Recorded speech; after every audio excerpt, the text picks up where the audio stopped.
Ni hao sa inyo mga guys.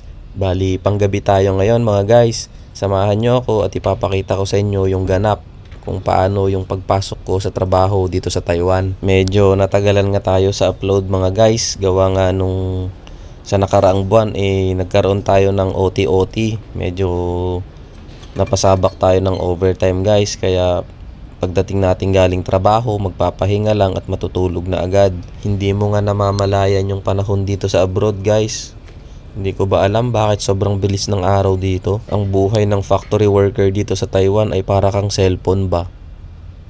Pag nalobat, charge. Tapos sabak ulit. Kaya para sa mga kapwa nating Pinoy dyan na nagbabalak mag-abroad papunta dito sa Taiwan is ready nyo na yung sarili nyo sa schedule dito guys. Kailangan pa nating dumaan ng 7-Eleven para bumili ng ng juice natin guys. Dito sa napasukan kong factory guys is 3 yung shift namin dito. Every week yan nagbabago yung shift mo. For example, ngayong week na to is pang umaga ako. Next week is mid shift naman ako. Tapos next week, panggabi naman ako guys. Ganyan yung napuntahan naming schedule dito guys. Sobrang hirap mag-adjust. Magdadalawang taon na nga ako dito sa company na napasukan ko. Pero medyo hirap pa rin ako sa shifting guys. Kapag gabi nga pala dito mga guys at may pasok is may nagbebenta na kapwa nating Pinoy dito sa dorm namin ng lugaw, mami, beef mami, ganyan. Kapag umaga naman ay may nagbebenta ng mga lutong ulam. Ganyan yung ibang way ng ibang mga kababayan natin kung paano kumita ng pero dito guys. Kanya-kanyang diskarte kung paano madadagdagan yung income mo dito sa Taiwan. So ngayong araw guys ay araw ng Sabado. Overtime natin. Malaki ang bayad ng overtime dito guys. Parang 3,000 sa peso sa loob ng 8 hours.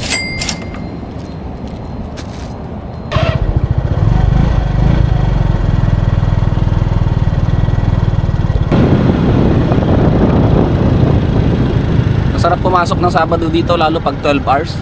Laki ng bayad. Halos parang 5,000 sa peso. Ayaw mo nun, overtime lang yun guys, 12 hours. Iniisip ko kung papalitan ko ba tong motor ko. Parang nasasayangan kasi ako kasi gastos na naman pag kukuha tayo ng bagong motor. 10 to 15 minutes nga pala ang layo ng factory namin sa dorm namin. Habang paakyat nga tayo dito sa tulay is nakikita ko na yung mga blinker ng sasakyan ng mga pulis. Malamang sa malamang is checkpoint yan. Kadalasan kasi dito is nanguhuli sila ng mga nakainom, nagpa-part-time at mga TNT. So sa case naman natin dito is yung motor natin is unregistered ng 1 buwan. Hindi ko na ito nirehistro gawa nga nung napapaisip ako kung bibili ako ng isa pang motor at ibebenta ko na itong lumang motor natin. Bali, kompleto naman tayo sa lisensya. At syempre, hindi ko po nire-recommend sa inyo na gayahin nyo itong ginawa ko. Kasi sobrang higpit ng batas dito sa Taiwan guys. Kapag ikaw ay nahuli ng pulis, may kaakibat po yan na penalty. Kapag hindi mo po yan nabayaran sa loob ng 1 buwan is magi-interest yan. Lalaki at lalaki yan ng hindi mo namamalayan. Kaya yung mga papunta dito sa Taiwan is mas maganda, mas mainam na may lisensya na kayo dyan sa Pilipinas. Para pagdating nyo dito sa Taiwan is ipapa-convert nyo na lang yung lisensya nyo dito guys. Pwedeng-pwede po yun. Magbabayad na lang kayo at magpapa-authenticate sa MECO ng documents. Kasi once na nahuli kayo ng mga pulis na wala kayong lisensya, ang multa as of now mga guys is around 12,000 NTD or mahigit 20,000 sa peso. Isipin mo yan, kamakailan nga lang nahuli yung kakwarto ko na wala siyang lisensya. Paano siya nahuli? Nakabangga kasi siya ng isang Taiwanese guys. Sa hindi inaasahan yung Taiwanese tumawag agad ng pulis. Yung pulis hinanapan siya ng lisensya, wala siyang maipakita. Ayun, nagmulta ng 12,000 NTD. Sipin mo yun guys, ang laki-laking multa dahil lang sa lisensya. Kasi nag-iingat ang mga Taiwanese guys sa disgrasya, yung mga kamote-kamote dito sa Taiwan. Madami kasing ganun dito guys, lalo-lalo na yung mga kapwa nating migrant worker. Pero alam nyo ba na tinaasan na ang multa ng driving without license? Ngayong taon guys, papasok ng 2026. Ang multa na guys is 18,000 to 36,000 NTD. Isipin mo yun, around 60,000 pesos ang multa mo kapag nahuli ka ng mga pulis na walang lisensya. Kaya mag-ingat-ingat po tayo, lalong-lalo na yung mga kababayan natin na nagdadrive dyan. Alam ko may mga kababayan tayo dyan na nagdadrive pa rin kahit walang lisensya. Baka sakalang kayo gumalaw-galaw at magsisi kapag nahuli na kayo ng pulis niyan. Hanggat maaga pa is kumuha na kayo agad ng Taiwan license nyo guys. Siyempre habang kakain tayo guys is tatawagan muna natin yung anak natin.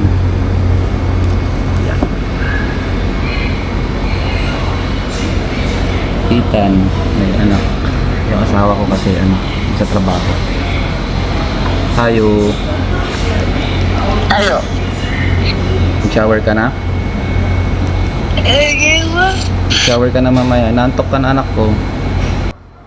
Madalas nga tumatambay tayo dito sa 7-Eleven muna bago pumasok ng factory guys. Bilib ako sa mga 7-Eleven nila dito kasi napaka peaceful ba, napakatahimik, wala kang maririnig na ingay.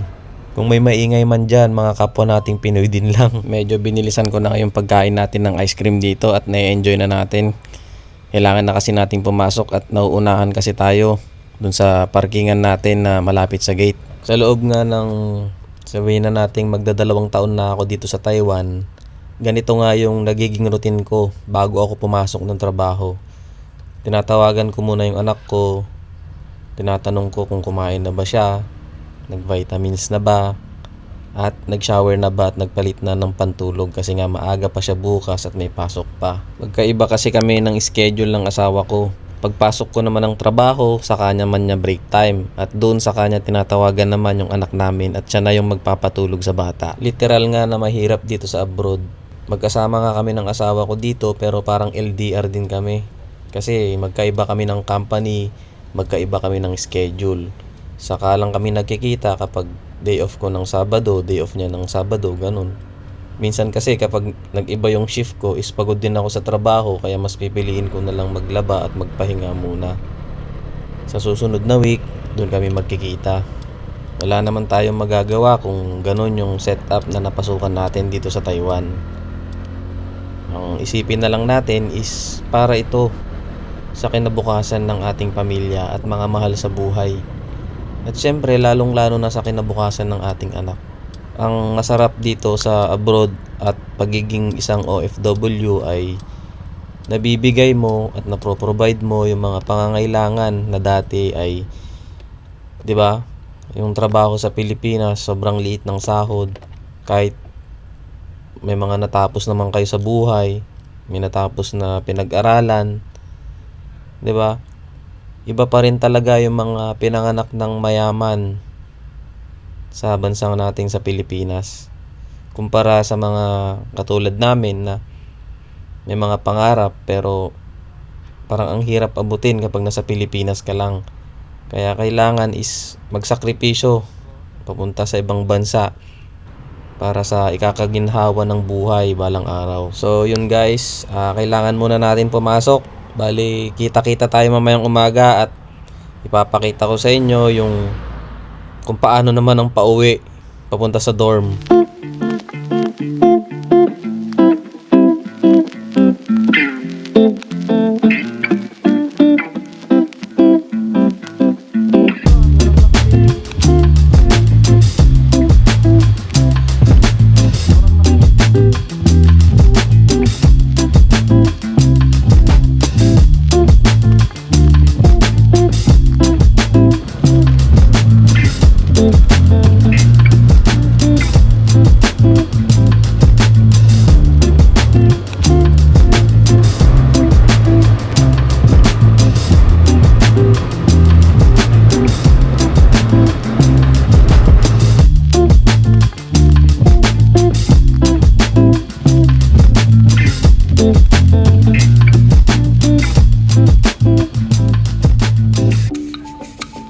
Ito ngayong ganap guys kapag uwian namin kapag galing kami sa panggabi na duty.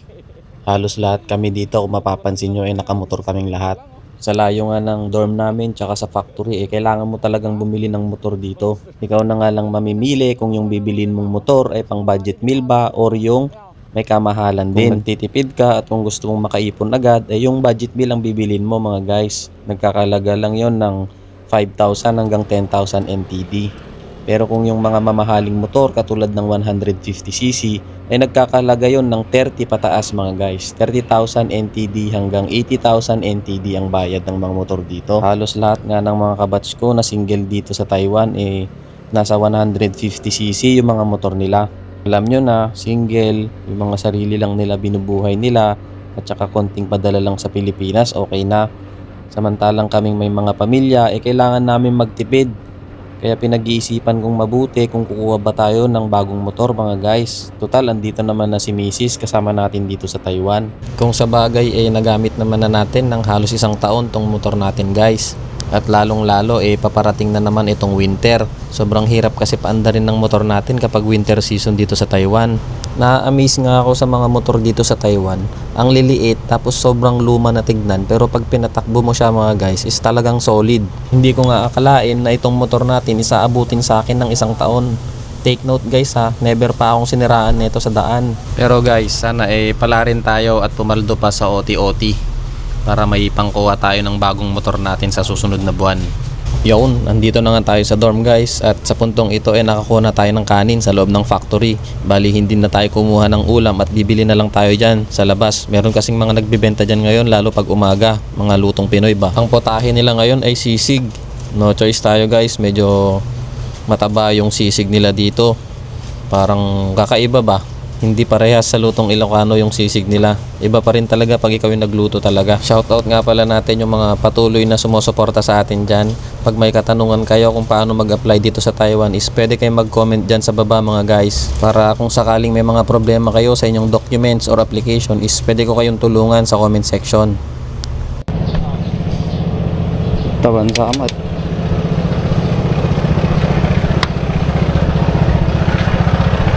Yun guys, nakakuha na tayo ng kanin tsaka ulam.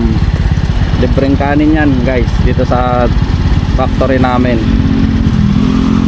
Tara na magpahinga at maglaba. Parang ghost town tong dorm ngayon Sabado kasi. Yung iba may pasok, yung iba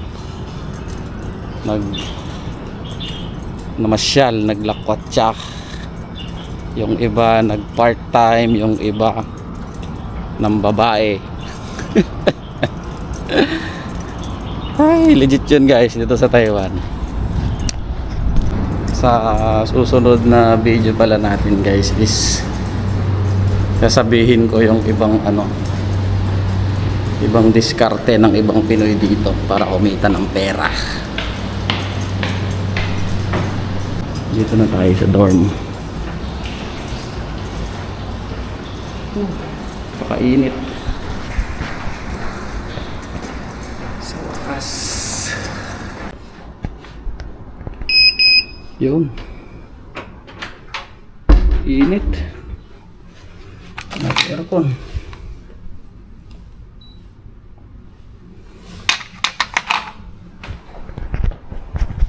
Papahinga lang tayo guys at kakain, then pahinga ulit, tapos maglalaba tayo. At mamaya mag-inquire tayo ng mag-inquire tayo ng motor na mas malaki. Kung may makita tayong mas mura, ganyan.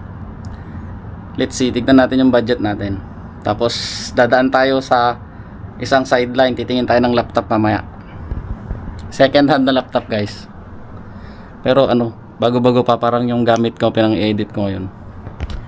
Pahinga muna tayo. So guys, sa company namin, ayan, may libre silang ulam tsaka kanin. Madalas ganyan, broccoli, cauliflower, ganyan. Tapos pag nagsawa ka naman dyan, is pwede ka namang bumili. Nakita nyo kanina is may mga nagbebenta ng ulam sa labas. Yan, sisig, menudo, Bicol Express, mga lutong Pinoy ba. Kain na tayo guys.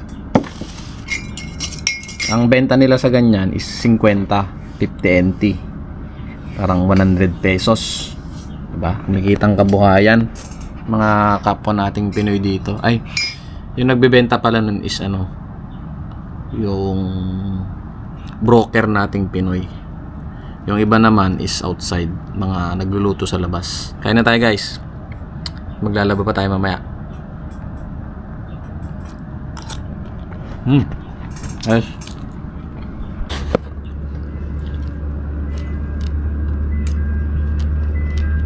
Minsan mas maganda yung ano na lang eh. Bibili ka na lang talaga kaysa magluluto ka pa. Kasi nagutom ka na eh. 'Di ba? Bibili ka na lang ng luto na diyan sa labas kaysa pupunta ka pa sa palengke. Magagayak ka pa. Hintay mo pang maluto, 'di ba? Eh yan eh. Pagkain mo, pahinga ka na lang. Tapos tulog na.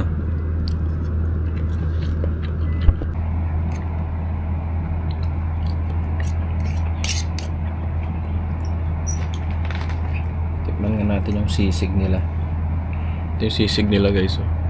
Medyo ano lang, mataba.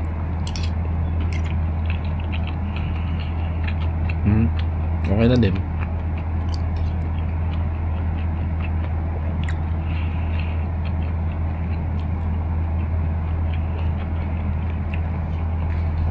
Pero iba pa rin pag sisig ng Ilocano. Pag Ilocano nagluto, masarap. Parang ano, quality. So yun guys, katatapos natin kumain. Diyos ko, naantok na ako. Hindi pwedeng matulog guys, kasi alam nyo, kapag inabutan ako ng ano dito, ng hapon, alas 2 ganun, na gumising is sobrang madami na yung pila sa ano, sa washing machine at saka sa dryer. Ang tagal pa naman ng dryer dito guys, 2 hours ganun bago matuyo yung damit. So maglalaban na tayo talaga. Laban na. Shoutout pala dito guys sa mga nakasubscribe sa channel natin, sa mga aplikante dyan na gustong mag-Taiwan. Shoutout sa inyo mga guys, at sa mga silent viewer natin, shoutout din po sa inyo. Sana patuloy nyo akong suportahan mga guys dito sa pagbe-vlog. I-explore natin ng Taiwan. Let's go laba. Dami kong labado, tambak. Oh, tignan nyo yung mga basket ng mga kasama ko. Ayan, tambak din yung isa. Ayan. Yung isa nakalaban na. So let's go. Mamaya kita-kits tayo at ano, lalabas tayo mamaya pagkatapos nito. Painit. Kakagising lang nga natin guys, at sa point nga na ito medyo bad trip tayo. Gawa nga nung nakita ko tong motor ko, natumba yata nila tong motor guys. Sira tong side mirror natin, tsaka handlebar. Yung motor natin guys, nasagi nila kagabi. Nasagi nila kanina. Ayan, basag. Basag yung side mirror, basag din to. Siguro ipapareview na lang natin yung ano, ayun, may CCTV dyan. Ipapareview natin. Mukhang nagpapahiwatig nga na kailangan na natin talaga magpalit ng motor.